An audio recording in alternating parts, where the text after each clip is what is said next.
Welcome to Bassmaster Radio, presented by Phoenix Boats, the show for fishermen by fishermen. Today's show is brought to you by Enigma Fishing. Cast, catch, repeat. Visit Anderson, South Carolina, home of beautiful Lake Hartwell. Phoenix Boats, experience the difference. And by the Bass Anglers Sportsman Society. Now, here's lifetime BASS member, Thom Abraham. Yeah, welcome back, Phoenix Boats Bassmaster Radio. And now a chance to talk to a guy. He's been on the show a number of times. I love talking to this guy. He is so positive. He has such a great attitude. He was so close to breaking through. We've had 3 first-time winners on the tour so far this year. And Chad Pipkens is right there, man. He was tied for the lead going into the final day. He's great on camera on Bassmaster Live. I thought he was going to get this victory. And, of course, Bill Owen ends up getting the win. Bill will be joining us in a few minutes, but we're joined now by Chad Pipkens. Pip, welcome back to the show, man. How are you now a few days after, it all went down on Championship Tuesday? Man, I'm still doing good. We're feeling real good. Got home late last night, feeling solid. I would be feeling much more solid if I was dropping off a $100,000 check to the bank. But outside from that, I'm still feeling pretty darn good here this week. It's still a great event for me. Yeah, it was a great event. And it was a slow start to the season, so you kind of needed to have one of these deals. And how was your confidence level? There was so much going on this week. Everything got backed up. Practice was really good for some guys, and then it all got washed out. Talk about your confidence level throughout the week. Yeah, I was feeling great. I went down and scouted for like one day, broke my boat in beforehand, and just because I knew it would be I like to fish grass, and so I just wanted to figure out the best section of grass. So I did that in pre-practice, and I came in and just kind of put my time in like a 5-mile stretch, and you wouldn't get a bite for, 3-4 hours. And then when you found an area, like the first day, I got my first bite of practice at like 11:30. But when that happened, it was like a 3.5, and a couple minutes later, I shook off a giant. And then I caught a 3 1/4, and I had a big one eat at the boat. And I caught a 4 1/4, and I went down a little further, picked up a jerkbait, and caught one that was over 5.5. I mean, when you find them in the grass, like that can be the winning deal. But it's just one of those, you've got to search a lot of. You can't graph it. You got to search and fish, and it takes a long time. And it was the winning stuff, and I knew it was going into it. Like I felt like I had a shot to win. And then that water happened, and then I'll be honest. At that point, I had no clue. If you said, hey, take a 30th place and don't go fishing, I might have took that 30th place. And I only say that because everything that I looked for was Main River. So I didn't know how blown out everything would be or what I would have to do. But the one place that I had the most fish, where I ended up catching them about a half mile up from there, there was a little current break up, and I'm like, I read Bassmaster magazine. I know what fish are supposed to do. And if there's one place where these fish should go, it should be up towards this area that was basically almost dry. The couple days prior, and they did. It was a pretty special few days. And then going into the final day, all of a sudden the water was down 2-3 feet, from where it had been during the week. Would it have been better off for you if the water hadn't fallen, if they were, if they were holding it in there, or did that, was that the thing that impacted you the most? When I caught him in practice, I caught him it was 408.5. Like I caught him back in the grass, or it was 3 or 4 feet, 5 feet in the grass, which was then 10 or 11 feet, when the water came up. So if anything, for me, I thought the falling water would pull them back from that current seam on the island and slide them back to the grass that I initially caught them. And I really thought I was going to catch them better each day. And looking back, like I was getting the clues. I was getting about half the bites each day. They would hit so weird. If you'd catch 10, you'd have another 10 that just knocked slack in it and wouldn't get it. So I thought it was the post-frontal conditions the first couple days. And then day 3, when I had that bigger bag, should have really clued me in. Like I only caught 6 fish, and I had one other one that pulled off that was probably a giant, could have had over 25. But I really only had 7 fish that I could have hooked up with. The other days it was, in the teens or even more potentially. And that day the weather conditions were right. It was like, a little bit of clouds, light southeast wind. Like they should have bit that day. And I was banking on them biting when the cloud cover came in the storm. But in actuality, I feel like they were leaving. I think they tucked behind that island when the current got strong, and not when the water was dropping. But I think what was happening is the current was lessening up, and then they were okay with swimming out there. And I think they were literally leaving there and not going back to the grass, but swimming across the channel and going to the bank. I think whatever time it was just their time, and they're like, we winter in this grass, we hang out of the current for 2-3 months. And then when it gets right, whatever right is, I think that's when they start to go to the bank to spawn. And instead of going back to that grass like I thought they did, I think they literally just shot across the channel and said, see ya. Yeah. Wish they would have hung around another day though. Chad Pipkens with us here talking about his final day and his tournament. Ultimately, a 9th place finish, which is a great finish in a tournament. A lot of points and a lot of confidence gained from that.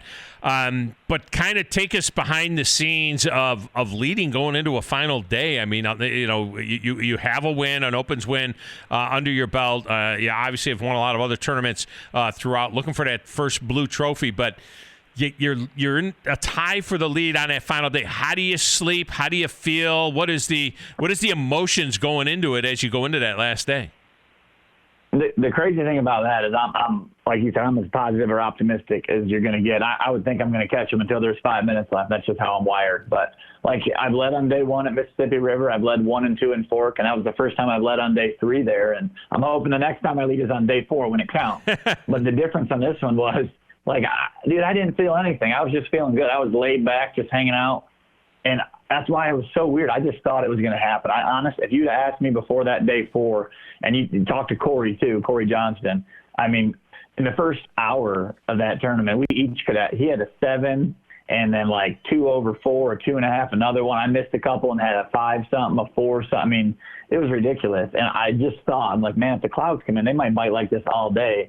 And I thought it was going to be me and him just battling it out. And I thought I could lose that tournament if I caught 25 because he could potentially catch 29.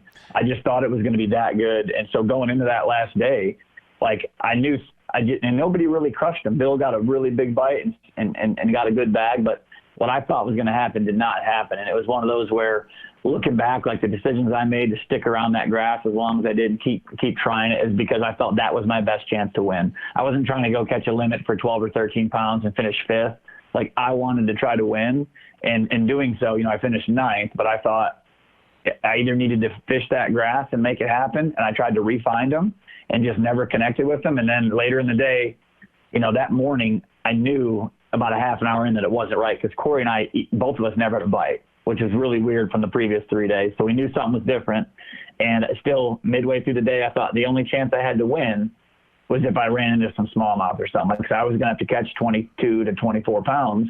And I had a couple smallmouth bites in practice. So, I knew it'd be a lot different. So I ran back up there with an hour and a half left. And literally in the first 5 minutes, I catch a 4 1/4 on a crankbait. And I'm like, dude, this could go down. And that was the only one I caught. But it was pretty cool to get my heart rate back up again. And, it can happen quick. So I was trying to put something together where I could win, not just catch 3 or 4 keepers and finish in the middle, Now, talk about that, sharing a spot like that with Corey Johnston. You talk about that. And of course, Corey, Chris, Gussie, those guys are all kind of, teamed up together. A lot of you guys share information. Are you part of that group of guys, or did it just happen on this particular tournament that you guys were in the same area?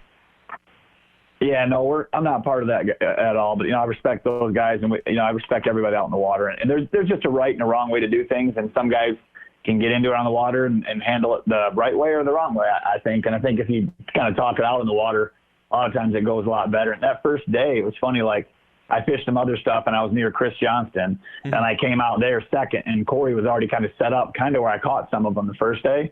And then Chris kind of ended up following me out randomly, and then I'm sitting in between two. I'm like, man, this is wild. I'm the damn Johnston sandwich here. and they each caught one, and I didn't catch one. And after they left, then I kind of got in and re-found the fish and ended up catching them there. But both those guys fished around, and we kind of worked around each other. In the first couple of days, we shared some of the same stretches.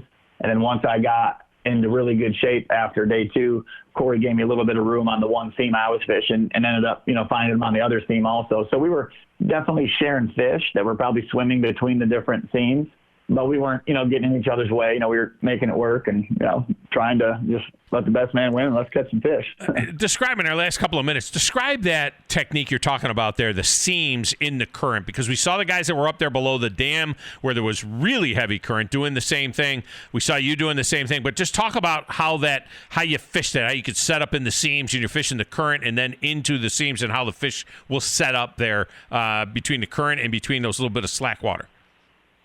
For sure. And when there's no current, they're going to want to be in the strongest current because it washes food to them and stuff. But when that current gets really ripping, they've got to have something to tuck behind. And a lot of times what happens is the fish congregate, and that's kind of what happened. All those fish that are back on that flat, they're not going to sit out in 10 foot of grass just with 2-3 mile an hour current on them. They pushed up, and there's a little rock bar on the one side of the island that stuck out, and then there was the back point of the island. So there's actually 2 different seams. And the fish the first day were mostly behind the rock point, like on the left side, and it was really good for like a 40-yard stretch. And then towards the end of that day, when the water slacked up a little bit, like I noticed I got a couple bites off the back side of the island, and then that's where I ended up catching the majority of my fish on day 2 and day 3. And basically, when the water washes around, it kind of comes back in. So there's a little seam where the current actually goes backwards in some places. And those fish were sitting in that at a portion of it, and then right on the actual seam where the current just kind of slowed up. And the big thing, the first couple of days, there were some key patches of grass. So they weren't just sitting in the seam. They were sitting on like 3 or 4 sweet spots. And that was the difference, why I was able to catch those fish, because they didn't want to bite. They would just, I would make multiple casts and fish super slow in those sweet spots. Yeah. If you just went over there winding a chatterbait, you would not get bit. You had to like crawl it through there. And John Cox finally had a bad tournament. So did you send him over to Douglas J. Salon to get that flow cut off the back there? Because, that thing is just weird looking. You can't cut that off. Those cornrows that he had. I don't know what you got to make that work the rest of the year. None of them got anything on you. You still got the best flow going out there on the tour. But that's a whole nother deal. Well, I appreciate you as always. Great stuff. Great attitude. I know that Blue Trophy is coming for you. A lot of guys getting their first wins this year, and I'm feeling it, man. For you, it's coming. Well, I hope so too. We're putting our time in. That's all you can do. And like I said, I've led day 1, 2, and 3. The only next logical thing you can lead on is day 4. I'm feeling good about that, and we're gonna make it happen. There you go, man. Appreciate unless we lead on day 3 in the classic. Classic. Okay, I was gonna say day 3 at the classic wouldn't suck. All right, man. Well, I appreciate you as always. Good stuff. All right, thanks, guys. Appreciate you having me. All right, coming up next, the Rapala Winners Circle. Bill Lowen will join us, and we'll talk to him about his win. It's all coming up right here on Phoenix Sports Bassmaster Radio.